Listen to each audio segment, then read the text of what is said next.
She threatened divorce so many times that I finally took her at her word. We'd been married almost 8 years. For the last 5, every argument ended the exact same way. Whether it was about money, holidays, or our son's school, if she didn't get what she wanted, she'd drop the same line. Maybe we should just get divorced then. The first few times, it wrecked me.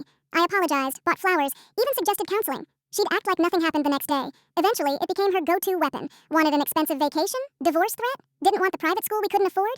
Divorce threat.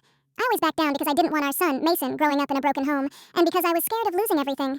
Then one night in the kitchen, she went further. She wanted to enroll Mason in a private school that cost more than our car payment.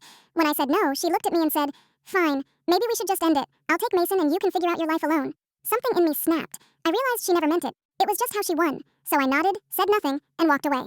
For the next 2 months, I acted completely normal while quietly preparing.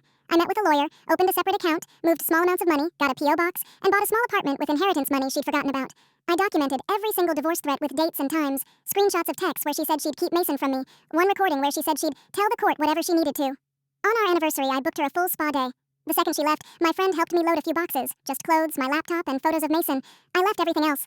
On the kitchen counter, I placed a folder containing the already filed divorce papers, financial records, a parenting plan, and a printed list of every time she'd threatened to leave. 24 times. I left the key and walked out. She called 46 times that afternoon. I answered once with a text. "You said we should get divorced." I agreed. "See you in court." The next weeks were messy. She showed up at my place, tried turning friends against me, and played the victim. But most people had already heard her threats over the years. In court, her own words worked against her, especially the ones about keeping Mason away from me. The judge didn't like that at all. I got primary custody. 50-50 would have been fine with me, but the judge said her pattern showed instability. She finally learned that if you keep saying the words, one day someone will believe them.